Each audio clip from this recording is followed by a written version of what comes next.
প্রতিবর্ণীকরণ বা ট্রান্সলিটারেশন এই জিনিসটা কি? এটা হলো প্রতিবর্ণীকরণ। প্রথমে আগে জেনে নেব যে কাকে বলে। বাংলা উচ্চারণ অনুযায়ী উচ্চারিত ধ্বনিগুলিকে বা বর্ণগুলিকে অন্য ভাষার বর্ণে রূপান্তরিত করাকে বলা হয় প্রতিবর্ণীকরণ বা ট্রান্সলিটারেশন।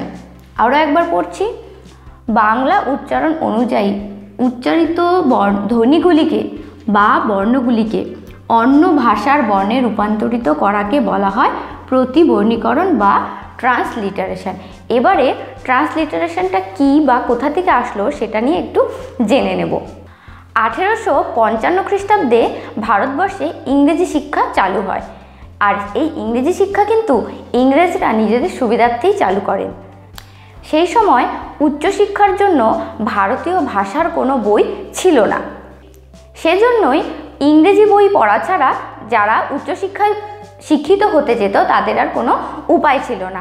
এইভাবেই ধীরে ধীরে ইংরেজি শিক্ষার প্রতি একটা আগ্রহ দিনে দিনে বাড়তে লাগলো। এবার ইংরেজিতে কথা বলার জন্য এবং ইংরেজিতে লেখার জন্য জানতে হবে কিছু নিয়মকানুন। কারণ ভারতীয় অথবা বাঙালি নাম যেসব আছে সেসবকে কি করে আমরা ইংরেজিতে রূপান্তর করব তার জন্য নির্দিষ্ট কিছু নিয়মকানুন জানা দরকার।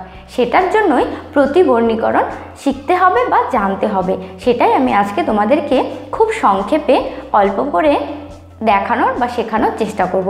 আশা করি আজকের ভিডিওটা তোমাদের ভালো লাগবে। তাহলে বন্ধুরা চলো শুরু করছি। এবারে বন্ধুরা একটু মন দিয়ে দেখতে হবে। এবার আমি এখানে দুটি উদাহরণ লিখেছি যে দুটি বাংলা নামের কি করে আমরা ইংরেজিতে প্রতিবর্ণীকরণ করব।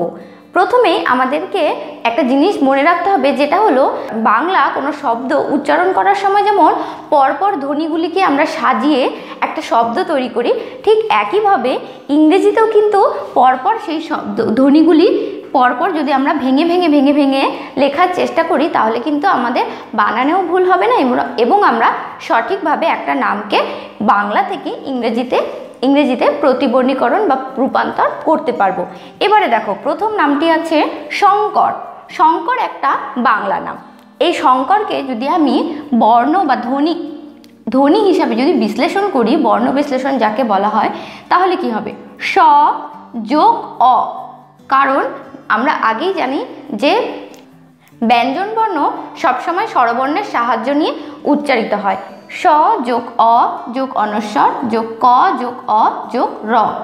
এবারে স এর জন্য SH, অ এর জন্য এ, অনস্বরের জন্য এন, ক এর জন্য কে, অ এর জন্য এ আর র এর জন্য আর।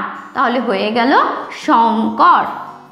ঠিক আছে বন্ধুরা, পরের উদাহরণটা আবারও বলছি, তাহলে তোমরা হয়তো আরেকটু পরিষ্কারভাবে বুঝতে পারবে। পরের উদাহরণের নাম আছে গৌরাঙ্গ। গৌরাঙ্গ একটা বাংলা নাম। এই গৌরাঙ্গকে এবার আমরা ইংরেজিতে রূপান্তর করব। গ যোগ ঔ, র যোগ আ যোগ উম যোগ গ যোগ অ, গৌরাঙ্গ। এবার গ এর জন্য জি, ও এর জন্য এ ইউ, র এর জন্য আর, আয়ের জন্য এ, উমর জন্য এন, গ এর জন্য জি এবং অ এর জন্য এ। হয়ে গেল গৌরাঙ্গ। ধ্বনিগুলিকে আমরা যেভাবে উচ্চারণ করি সেই হিসাবে যদি ভেঙে ভেঙে ভেঙে ভেঙে আমরা কার জন্য কি ব্যবহার করি, কারণ আমি আগের ভিডিওতে কিন্তু তোমাদেরকে বলেছি যে কোন ব্যঞ্জনবর্ণ বা স্বরবর্ণের জন্য ইংরেজির কোন কোন অক্ষর বা লেটার ব্যবহার করা হয়, সেই জিনিসটা মাথায় রেখে যদি আমরা ভেঙে ভেঙে ভেঙে ভেঙে ভেঙে এভাবে উচ্চারণ করে লেখার চেষ্টা করি তাহলে কিন্তু আমাদের বানানো ভুল হবে না এবং আমরা সঠিকভাবে বাংলা থেকে ইংরেজি এবং ইংরেজি থেকে বাংলায় বানানগুলি সুন্দরভাবে লিখতে পারবো। এবারে আমি তোমাদেরকে আরও কিছু উদাহরণ এবং নিয়ম দেখানোর চেষ্টা করছি। এবারে আমরা দেখব যুক্তাক্ষর যুক্ত নামের ইংরেজি রূপান্তর। কারণ বাংলা শব্দ লেখার সময় কিন্তু আমাদের যুক্তাক্ষরের ব্যবহার আসবেই। ঠিক আছে, তো যুক্তাক্ষরগুলিকে আমরা কি করে ভেঙে দেখাবো, যুক্তাক্ষরগুলির ক্ষেত্রে আমরা কোন কোন অক্ষর বা কোন কোন লেটার ব্যবহার করব সেগুলো একটু জেনে নেওয়া উচিত। প্রথমেই আছে যুক্তাক্ষর। যুক্তাক্ষরকে আগেই জানতে হবে যে যুক্তবর্ণ কার সাথে কে যুক্ত হয়ে তৈরি হয়েছে, সেটা কিন্তু জানা খুব জরুরি। যুক্তক্ষ, যুক্তক্ষ কিন্তু ক এবং মূর্ধন্য স মিলে তৈরি হয়। তাহলে ক এবং মূর্ধন্য স মিলে যুক্তক্ষ, যুক্তক্ষর ক্ষেত্রে ব্যবহার করতে হবে কে এস এইচ। পরের বর্ণটি উময় গ, উময় গ, উম যোগ গ মানে উম এবং গ মিলে হয়েছে উময় গ। উময় গর ক্ষেত্রে ব্যবহার করতে হবে এন জি, এন জি উময় গর ক্ষেত্রে ব্যবহার করতে হবে। হয় ম, হ এবং ম যুক্ত হয়ে হয় ম হয়েছে, হয় মর ক্ষেত্রে ব্যবহার করতে হবে এইচ এম, এইচ এম হয় মর ক্ষেত্রে ব্যবহার করতে হবে। দয় ধ, দ এবং ধ, দ ধ মিলে হয়েছে দয় ধ, দয় ধ যেখানে থাকবে সেখানে ব্যবহার করতে হবে ডাবল ডি এইচ অর্থাৎ ডিডিএইচ, ডিডিএইচ হয় মর ক্ষেত্রে দয় ধর ক্ষেত্রে ব্যবহার করতে হবে। মূর্ধন্য শয় ন, মূর্ধন্য শয় ন, মূর্ধন্য স এবং মূর্ধন্য মিলে মূর্ধন্য শয় ন যুক্ত বর্ণ তৈরি হয়েছে, এর ক্ষেত্রে ব্যবহার করতে হবে S H M, S H M মূর্ধন্য শয় নয়ের ক্ষেত্রে ব্যবহার করতে হবে। পরের যুক্ত বর্ণ হচ্ছে উময় ক, উময় ক, উম এবং ক মিলে হয়েছে উময় ক, উময় কর ক্ষেত্রে ব্যবহার করতে হবে এন কে, এন কে উময় কর ক্ষেত্রে ব্যবহার করতে হবে। বর্গীয় জ, বর্গীয় জ মানে জয় জ, বর্গীয় জ বর্গীয় জ যুক্ত হয়ে তৈরি হয়েছে জয় জ মানে বর্গীয় জ যোগ বর্গীয় জ। এবার বর্গীয় জয় জর ক্ষেত্রে ব্যবহার করতে হবে ডাবল জে, ডাবল জে ব্যবহার করতে হবে জয় জর ক্ষেত্রে। বর্গীয় জ এবং ইয়, বর্গীয় জয় ইয়র ক্ষেত্রে ব্যবহার করতে হবে বর্গীয় জ যোগ ইয়, এর ক্ষেত্রে ব্যবহার করতে হবে জে এন, জে এন বর্গীয় জয় ইয়র ক্ষেত্রে ব্যবহার করতে হবে। এবারে আছে ইয় জ, ইয় বর্গীয় জ মানে ইয় যোগ বর্গীয় জ, ইয় বর্গীয় জর ক্ষেত্রে ব্যবহার করতে হবে এন জে। তারপরে যুক্তবর্ণটি কিন্তু একটু বড় মানে দন্তা নয় তয় বফলা, এখানে কিন্তু তিনটি বর্ণ মিলে একটা যুক্তবর্ণ হয়েছে ন যোগ ত যোগ ব, এই দন্তা নয় তয় বফলার ক্ষেত্রে ব্যবহার করতে হবে এন টি ডাব্লিউ, ঠিক আছে, এন টি ডাব্লিউ ব্যবহার করতে হবে দন্তা নয় তয় বফলার ক্ষেত্রে। তারপরে যুক্তবর্ণ হচ্ছে তালিবর শয় বফলা, তালিবর শয় বফলার ক্ষেত্রে ব্যবহার করতে হবে S H W A, S H W A, কারণ অনেকের নামে কিন্তু এই অনেকের নামের ক্ষেত্রে বিশেষ করে এই তালিবর শয় বফলা কিন্তু থাকে, সেক্ষেত্রে কিন্তু তার বানানটা এস এইচ ডাব্লিউ এ দিয়ে শুরু করতে হবে। এরপরের যুক্তবর্ণ হচ্ছে বর্গীয় জ, বর্গীয় জ বফলা মানে জয় জয় বফলা, বর্গীয় জ যোগ বর্গীয় জ যোগ ব, এই বর্গীয় জ বর্গীয় জ বফলার সাথে কি ব্যবহার করতে হবে double J W, double J W ব্যবহার করতে হবে এই যুক্তবর্ণটির ক্ষেত্রে। এরপরে যুক্তবর্ণ আছে দন্তা নয় দয় রফলা, দন্তা ন যোগ দ যোগ র, এই যে দন্তা ন যোগ দ যোগ র এন ডি আর ব্যবহার করতে হবে এন ডি আর। তারপরে যুক্তবর্ণ হচ্ছে যুক্তক্ষয় ম, যুক্তক্ষয় ম ক্ষেত্রে ক যোগ মূর্ধন্য স যোগ ম, ক মূর্ধন্য স এবং ম এই তিনটি মিলে যুক্ত হয়ে তৈরি হয়েছে যুক্তক্ষয় ম, যুক্তক্ষয় ম এর ক্ষেত্রে ব্যবহার করতে হবে K S H M, K S H M ব্যবহার করতে হবে যুক্তক্ষয় ম ক্ষেত্রে।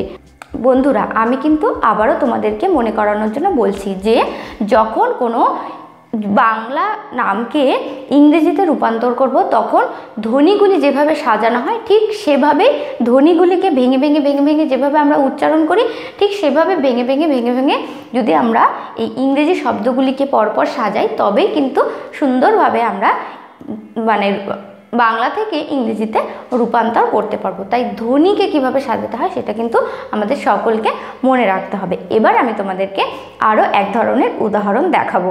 এবার আমি যুক্তাক্ষর যুক্ত নামের ইংরেজি প্রতিবর্ণীকরণ তোমাদেরকে করে দেখাবো। এখানে আমি দুটো নাম লিখেছি, একটা হচ্ছে রবীন্দ্র আর একটা হচ্ছে তোফাজ্জল।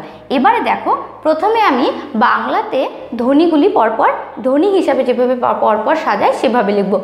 রবীন্দ্র, র যোগ অ র, ব যোগ যেহেতু দীর্ঘিকার আছে বি ই, রবি, ন যোগ দ যোগ র যোগ অ, রবীন্দ্র, রবীন্দ্র। আমি পরপর এদেরকে ধ্বনি হিসাবে যেভাবে পরপর ভাঙতে হয় এবং উচ্চারণ করতে হয় সেভাবে রবীন্দ্র। এবারে কোন কোন বর্ণের জন্য কোন কোন ইংরেজি লেটার ব্যবহার করা হয় সেগুলি আমরা সাজাবো। র এর জন্য আর, অ এর জন্য এ, ব এর জন্য বি, ই এর জন্য আই, ন এর জন্য এন, দ এর জন্য ডি, র এর জন্য আর, অ এর জন্য এ। তাহলে কি হয়ে গেল? রবীন্দ্র, রবীন্দ্র। তাহলে বন্ধুরা আশা করি যুক্তবর্ণকে কি করে ভেঙে নামকে, যুক্তবর্ণযুক্ত নামকে কি করে ভেঙে ইংরেজিতে রূপান্তর করতে হয় সেটা হয়তো তোমরা বুঝতে পারলে। আমি তোমাদেরকে পরবর্তী উদাহরণটা দেখাচ্ছি। তোফাজ্জল, তোফাজ্জলকে এবার আমরা ভাঙব। তোফাজ্জলের কি হবে? প্রথমে তো মানে তয় করে তো আছে, ত যোগ ও, ফা মানে ফ যোগ আ, ফয় আকার আছে তাই ফ যোগ আ, জয় জয় ল, জয় জয় জয় যোগ জ, অ যোগ ল, তোফাজ্জল, তোফাজ্জল। আমি বাংলাটাকে প্রথমে ভেঙে নিলাম, এবারে আমি ইংরেজিতে লিখব। ত এর জন্য টি, ও এর জন্য ও, ফ এর জন্য এফ, আ এর জন্য এ, পুরোটা পরিষ্কার। ত এর জন্য টি, ও এর জন্য ও, ফ এর জন্য এফ, আ এর জন্য এ, বর্গীয় জ এর জন্য জে, আবার বর্গীয় জ আছে তার জন্য জে, অ এর জন্য এ এবং ল এর জন্য এল। হয়ে গেল তোফাজ্জল, তোফাজ্জল আর রবীন্দ্র। বন্ধুরা এরকম আরও অনেক যুক্তবর্ণযুক্ত সব নাম আছে যেগুলো আমরা চাইলে খুব সহজে বাংলা থেকে ইংরেজিতে অনুবাদ করতে পারি। বন্ধুরা পরের ভিডিওতে দেখা হবে, সে পর্যন্ত সবাই ভালো থাকবে, সুস্থ থাকবে। ধন্যবাদ।